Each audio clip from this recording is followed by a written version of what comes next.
Well, thank you everyone for coming to hear about stablecoins. I promise you this is going to be a really exciting panel. My name is Mary Beth Buchanan. I'm moderating the panel today. I am the Chief Legal and Policy Officer for a company called Nexum Capital, and I also serve on the Cardano Foundation board. I've been general counsel to a couple of digital asset exchanges, a partner in a law firm, and a United States attorney. Vanessa. Thank you, Cardano Foundation, for inviting me to be here. It's a great event. I've been learning a lot, and it's always good to exchange information. I've been working for the financial industry for 25 years now, work for great institutions like Deutsche Bank, JP Morgan, Itaú, that's a Brazilian bank that I worked for 16 years as a CEO for Itaú Digital Assets, and lately on State Street and BNY Mellon. Hi, my name is Christian. I'm running global crypto go-to-market for MasterCard. Been with the company in different functions for 13 years. Before that, was working in technology and telecommunication companies and started my career in banking. Hi, my name is Kwon Park. I am the Global Head of Digital Asset Partnerships at Crypto.com. And before this, I was the Chief Strategy Officer at an exchange called Bittrex. And before that, I was an attorney. So I kind of moved down to the dark world here. So. Hi, everybody. My name is Shantanu. I am the CEO for Ansons, which is a stablecoin on Cardano, and also the founder of a company called Encryptus, which has built on and off-ramp capabilities from crypto to fiat in a regulated manner. I come from payments background. I worked in the payment space for about 10 years. And I've been in the crypto space for 9 years with companies like HTX, or previously Huobi, LBank Exchange, and a few others, building the exchange business and crypto fiat capabilities. Pleased to meet you all. Thank you. Hi, everyone. Great to see so many people here. I'm Temujin Louis, CEO of WenChain. WenChain is a blockchain interoperability project. We deploy bridges to about 50 different networks, including Cardano. We have some retail stuff, moving tokens, message passing, but also do some work on standards development, as well as some work with the Linux Foundation. Thank you. Well, let me kick things off with you, Christian. I know that stablecoins are really been a hot topic recently, particularly since regulatory regimes in different countries are adopting regulations so that these can be used in the more mainstream fashion. Why are financial institutions interested in stablecoins now, and how are they being integrated?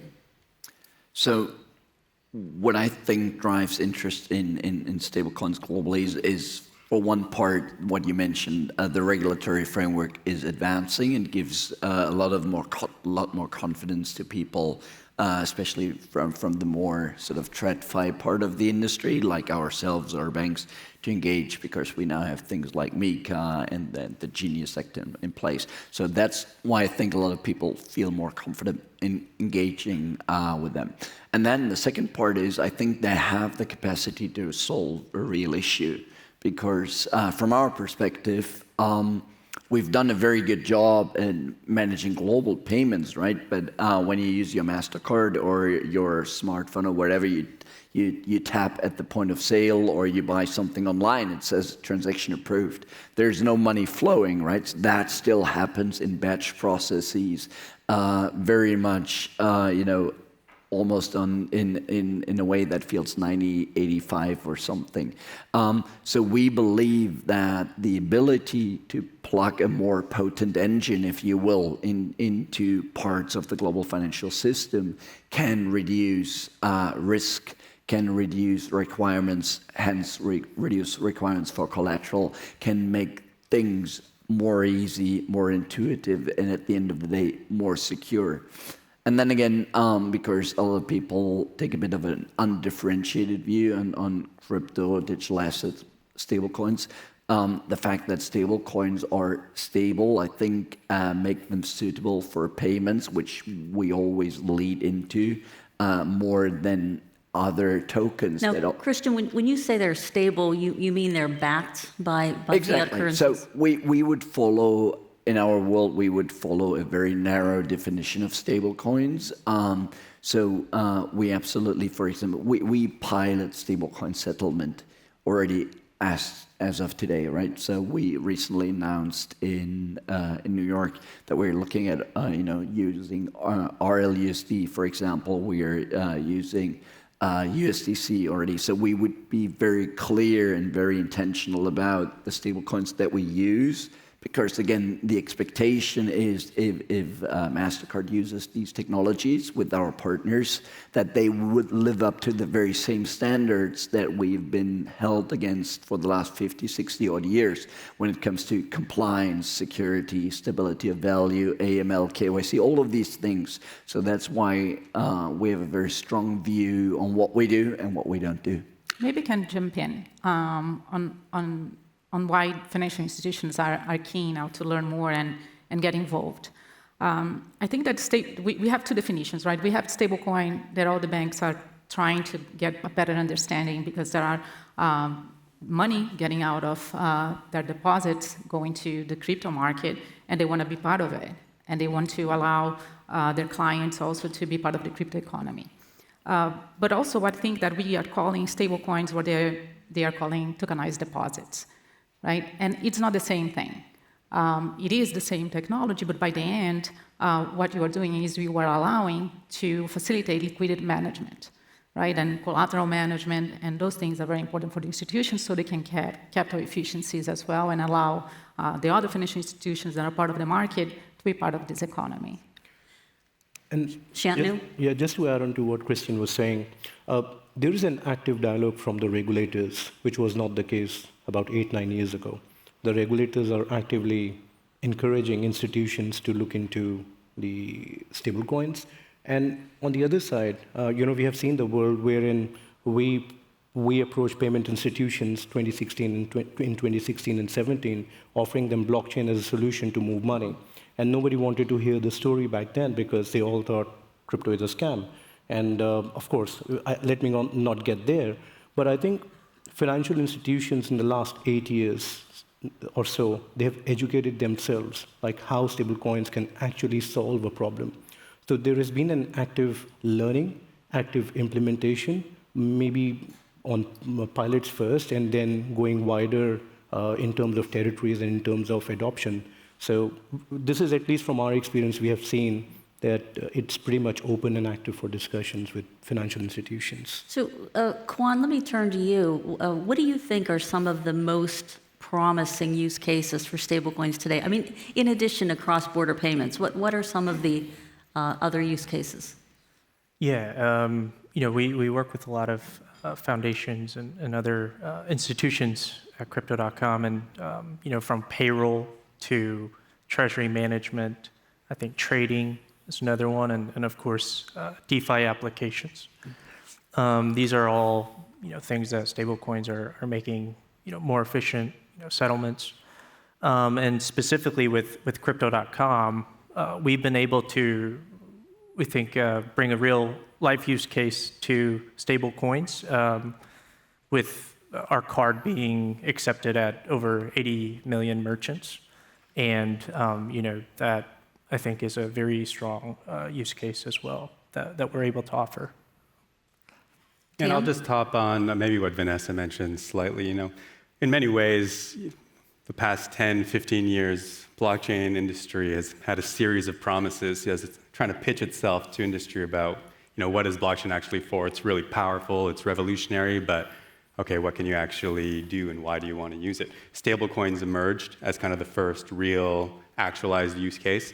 Probably a big reason for that is people still think in terms of dollars, really generally. So even though Vanessa mentioned, the technology is the same, but they're really not the same thing because one is compatible with the way the world works and the other one not so compatible.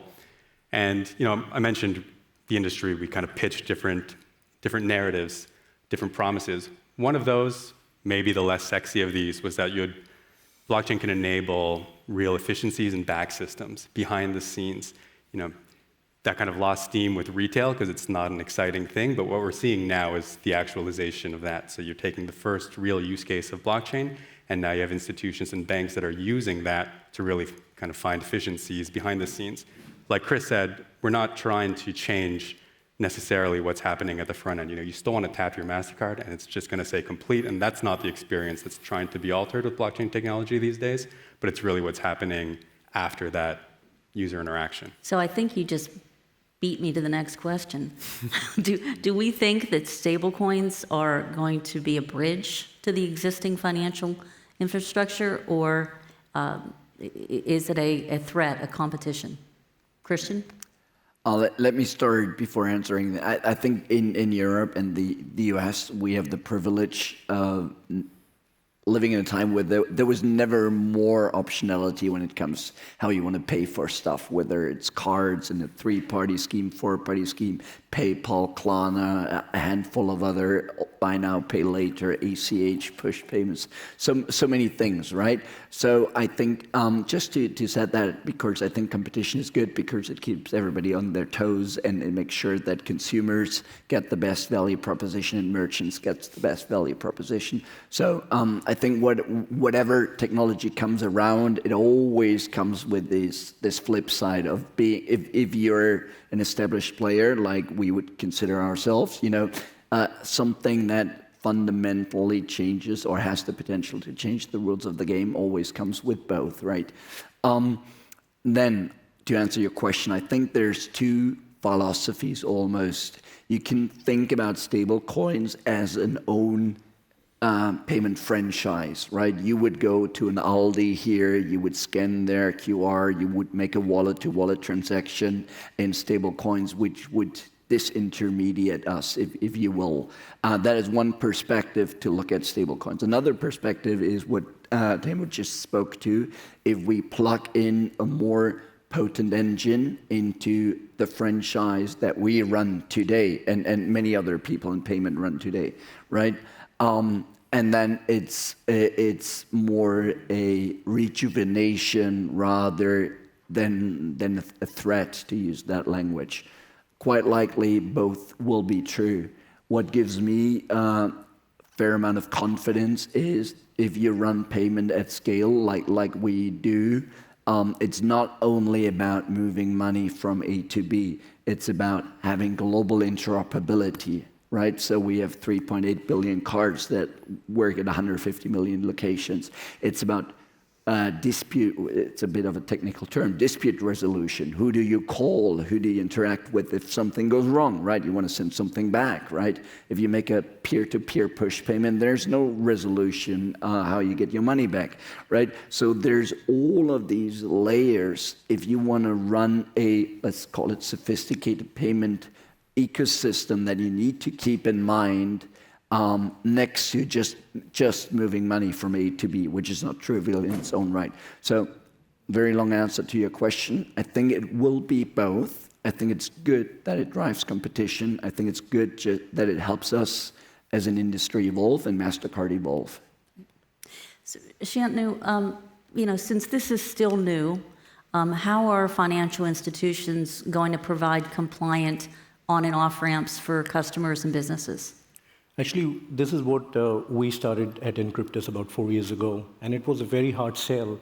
When you're transparent about what you do and you approach banks and financial institutions, hey, can I get fiat liquidity from you, but the flows are coming from cryptos? They were not comfortable at all. So how is it that you make them comfortable, at least with regulations, governance, and compliances?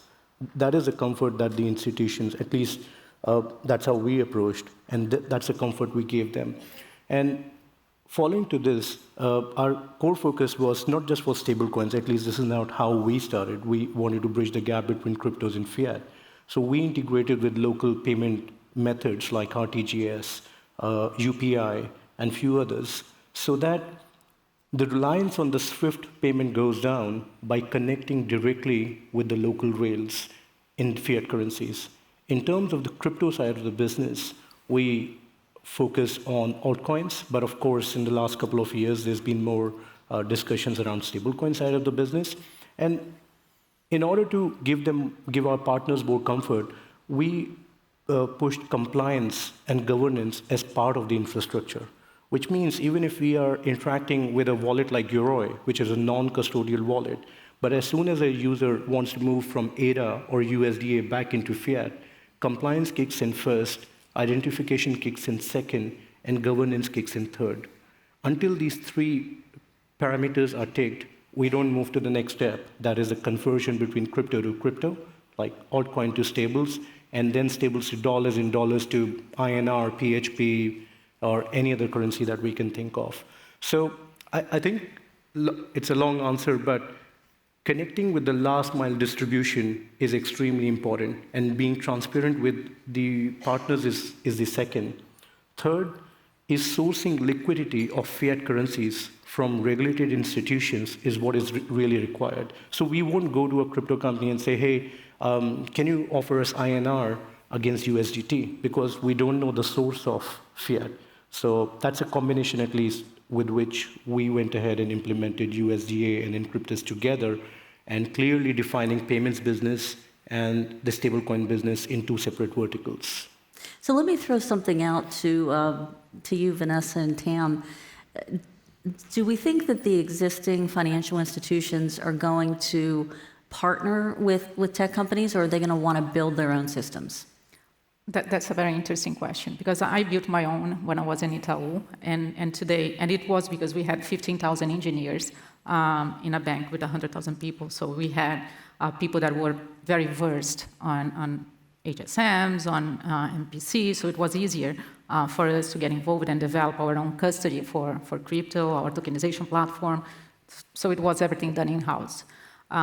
But going to the other banks that I've been working after I moved from Itaú, and I see that when you don't have the expertise, everyone gets scared, right? Like, what should we do? It's a different technology. We bring more complexity. And without that expertise, it's much easier if you partner, right? And now they have specialized people that you can partner and you can learn together with them, and you can also invest. So I think that the co-creation for me is what is add more value. So you can have your technology department partnering with a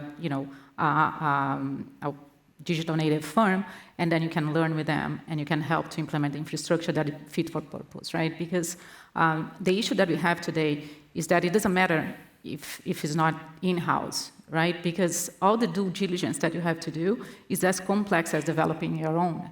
So you have to have the team, the cyber team, very versed on what to expect, how to audit them, and how to make sure that there is no lack of compliance, right? So I would go for a partnership now, knowing that most of the banks do not have the expertise in-house. Although if a startup can launch a new technology, there is no reason why a bank can also not. Yeah, I mean, from my perspective, I think Vanessa is a little ahead of the curve. I think we see a lot of trends in the industry, and history doesn't always repeat, but it often rhymes. And I've witnessed, or am witnessing, something very similar to what I saw with how institutions approached layer 1 blockchains. You had some public blockchains that were gaining steam, and then there's a lot of concern, especially when you're concerned about compliance issues and things like that. The way to really solve that is to have control, which is not necessarily compatible with running everything in kind of a public decentralized network. So back then, when people were focused on L1s, okay, the big institutions said, okay, we'll just build a permissioned L1 in-house, and I'll get all my clients and all my partners to operate on my network. Sounded good in theory until they realized, okay, everyone had the same idea. So then you just had each institution popping up and launching their own L1s, each unwilling, broadly speaking, to go and operate on someone else's network because they don't want to assume that risk. And so you're a little stuck. Then they started considering, okay, maybe public networks do have a role again, and we have to find a way to interoperate with, okay, some data stays on my private permission network. I can do some interactions on a public network because there's a different risk profile there that especially as regulations are becoming more mature, I'm becoming more comfortable with. And that's what was really happening with the L1s. And I think it's sort of happening again with stablecoins. You had some public retail giants that emerged, USDT, USDC.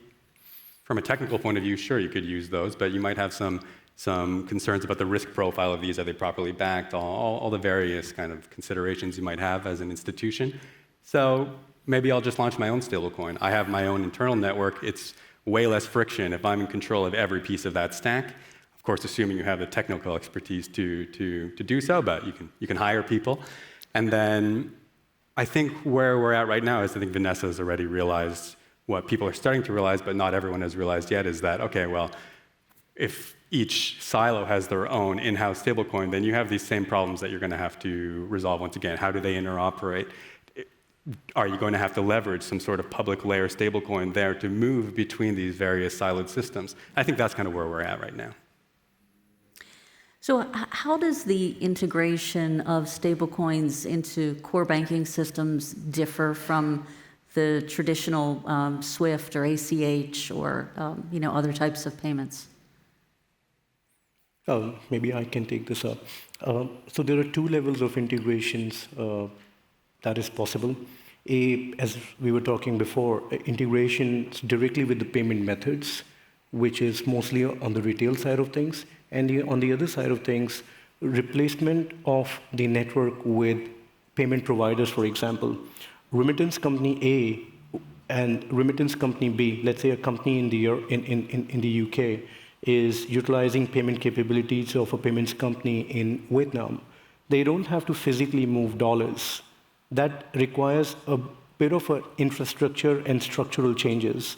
Whereas at a retail level, as I was mentioning previously, integrating with the payment methods and providing direct accessibility of a stable coin to a local method like RTGS is enhancement of the network. Whereas on the institutional side of things, two payment companies can actually be facing and exchanging stable coins for settlement purposes. This stable coin could be a dollar-backed stable coin, a GBP-backed stable coin, or a euro-backed stable coin. And of course, this is a part of evolution. And as things evolve, as technology evolves, maybe we'll see CBDCs or a few other things coming up. Every country will have their own stable coins. But this is where hopefully we'll see an integration. But at the end of the day, I'm a firm advocate of a theory that the users must also get the benefit, not just in terms of fast transfers, but also the fee. The merchants should get a fair pricing when they are actually utilizing stablecoins on the card network. Or if I'm receiving remittance or sending money to my friend in the Philippines, for example, the benefit must be passed on to the end user by integrating technologies and infrastructure with payment companies. So, Kwan, let's move a little from the technical side to the legal side. So put your legal cap back on. How are companies handling the various rules in different jurisdictions? Because every jurisdiction is enacting a new set of guidelines today. Yeah, and of course, I think it's a good trend that you're seeing a lot of jurisdictions pay attention and actually put out rules, legislation on, how they should tackle stablecoins. Issuers are following this very closely, but Crypto.com as a platform are looking at it from an offerer's perspective, and we are also following all the jurisdictions that are putting out rules out there. And seeing, what we can actually, allow users to interact with on our platforms. For example, MiCA has put out rules banning algorithmic stablecoins, and the Genius Act in the U.S. is regulating, stablecoins. Put out rules, governing stablecoins in general, and in Singapore. They put in a licensing regime for stablecoins that have over $5 million in circulation. So you're seeing all these rules play out. We're looking at them, and the one thing that we want to make sure is that our users are protected, and we make the right assets or stablecoins available in each jurisdiction, and that there's market integrity. I think that is not only because you are using a different technology that you can ignore the rules and the regulations, right? Yeah. So if you go to US only, as you are aware, if you have to make a payment or if you are a payment provider, you have to have a license in each state. So in 50 states, you have to apply, get a license, and comply with different regulations and different US reports. is really tough for that. So you don't have to go cross-border, right? You have to comply locally as a payment infrastructure. So I don't think that you can get rid just because you are using a different technology, and you have to integrate with the, with the local systems and all the legacy that you have. So we're seeing that regulations are popping up in different countries around the world, and some jurisdictions are even using the regulatory sandbox. Do we think that that is helping the innovation, or is it hurting in any way by, requiring companies to go through the sandbox first before they actually move forward and get a license? I can speak about Brazil, how it works there. And the Central Bank of Brazil, it's really well-versed in the technology, and they allow to have a lot of sandboxes from not only blockchain, but quantum computing and every single new technology that rise. And they have the Association of Banks, FEBRABAN, that can get together as well.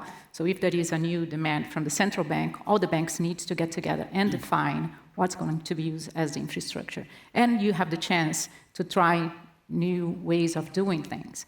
And I think it's very helpful. And they are getting together with other countries in Latin America. So we had a CBDC project that was with Colombia and between Colombia and Brazil with Chainlink, and it was a great project and a proof that it worked. So I think that in a way that you can experiment the technology and see how it works, not only on a regulatory perspective, but monetary policy as well. So I think that it's really helpful, and I wish that US will have the same that we don't. Anyone else? Okay. So with the increased use of stablecoins, we're going to have to look at a lot of other issues like security and integrity. How are we going to ensure security and integrity in these new systems? Christian? I think, first of all, we have gathered a lot of experience on how to run our network, right? And I appreciate there's lots of different aspects to a stablecoin ecosystem other than what we touch. So we use all of these things that we've been using for the last decades. And whenever it comes to digital assets and stablecoin in particular, we would be doing some extra checks, as for example, making sure that the stablecoin is properly regulated, making sure that custody and all of these consumer protection elements are that these boxes are ticked. Because apologies. Because again, for us, consumer protection and a level playing field, basically, that allows this sustainable innovation is key, and it's technology agnostic, right? So we wouldn't divert from that course for whatever technology, right? That's our position. I think so. In today's time, building technology is very easy. You can hire smartest of the people. They can build whatever you want, right? But what is missing, or what really has to be really thought through, is governance. Having a license is great. What do you do with that license, and what products and services do you expose your users to? I think is extremely critical. As a company, this is the discussion points that we have internally and with our partners. Like, what is the purpose of us getting a license? Is it just something that we hang up on the wall and we say we are regulated and licensed? Or we actually implement governance to protect our stakeholders, to protect our users, and to protect the company if things have to go wrong? So, it seems like in some of these licensing regimes, they require you to have so many different components and programs. And sometimes I think the act of getting the license tells some of these new companies what it is that they should be doing, and it makes them realize, what they're not doing. Right. And, a regulator's job is to look at your documentation and then issue your license until you are inspected, right? But governance is integral. You cannot buy it. And that's where you need the right people, the right controls, the right people who sets the right controls and practices within the company, how the funds should move, how the users should be onboarded, who should be rejected, who should be reported. And what we always need is, I keep saying in the payments world, is balanced compliance. Over-compliance would kill the business, under-compliance would kill the business. Whoever gets to that ideal benchmark in terms of governance and compliance, I guess the game is pretty much open and the industry is open to all.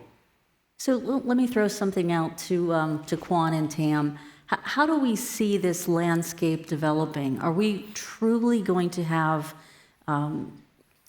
many, many different stablecoins to choose from, or are there going to be a few dominant players that really make up the market?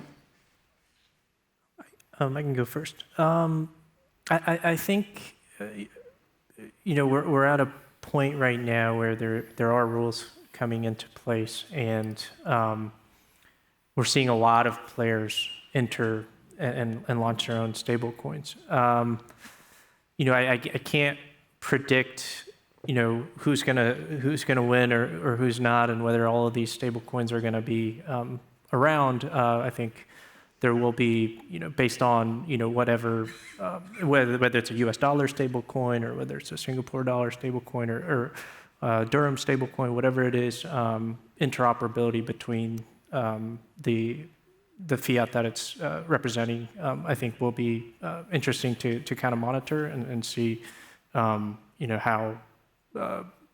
it's kind of plays out in the future. But it's really hard to predict, how many there are going to be.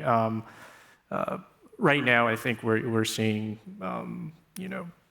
two dominant U.S. dollar stable coins, but with the network effects, I think there could be more. One interesting number is in the first half of this year alone, there were $8.9 trillion worth of transactions in stable coins. And that is expected to grow to, the market cap of stablecoins is expected to grow to, around $2 trillion by 2028 is what, our team's research showed. So, I think there's plenty of room to grow, and we'll kind of see how these new stablecoins play out. Yeah, I would kind of argue that we are already in a situation where there's a small handful of dominant stablecoins. Obviously, USDT and USDC, totally ape the other competitors out there. You'll have, useful stablecoins in other environments that maybe have a more specific use case, but you definitely have kind of two challengers that have, really taken over the market. Kind of somewhat related to your previous question, I think that there's really some interesting things that we're noticing from the two of them, because they're taking slightly different approaches. We spoke a lot about compliance and things like that from an off-chain perspective, but there's elements of this about the design of the stablecoin itself. You see something like USDC by Circle, and their approach has really been, we're taking everything in-house, we're building every piece of the stack ourselves. Sometimes it sounds simple to be like, okay, I have assets in a bank account, and I'll issue a digital asset pegged one-to-one with the US dollar, backed by those assets. But issuing stablecoins on chains, like all things, far more complicated than that. There's thousands of blockchains out there. Where are you issuing them? There's all sorts of reporting mechanisms, et cetera, et cetera. So with Circle, it's quite interesting. They built CCTP, which is basically an in-house bridge for USDC, which allows anyone, quote unquote, to be able to kind of burn and mint native issued USDC on the supported chains. Then you have USDT, okay, larger than USDC, but they're taking a very different approach. Of course, they've issued it on multiple chains themselves, but then they've now more recently issued kind of like a second-class version of their asset called USDT 0. And this one is leveraging kind of third-party bridge providers to allow that second-class asset to be able to natively, quote-unquote, go between assets. But there's still a fundamental difference between the true native issuance and then a kind of secondary representation of that stablecoin. So it'll be interesting to see how that plays out. Of course, the cost of doing everything in-house, there's a lot of risks involved. If anything goes wrong, it's your fault, but in a way that may be a good thing. There's few things that kind of enterprises hate more than vendor lock-in. So you can kind of see maybe the hesitance from someone like Tether to fully adopt third-party bridging as an official solution, and that's why they're issuing like a second-class asset. So in our last 4 minutes, we're going to go down the line and tell tell the audience, what is your prediction? What are we going to see in the next 3 to 5 years in terms of mass adoption of stablecoins?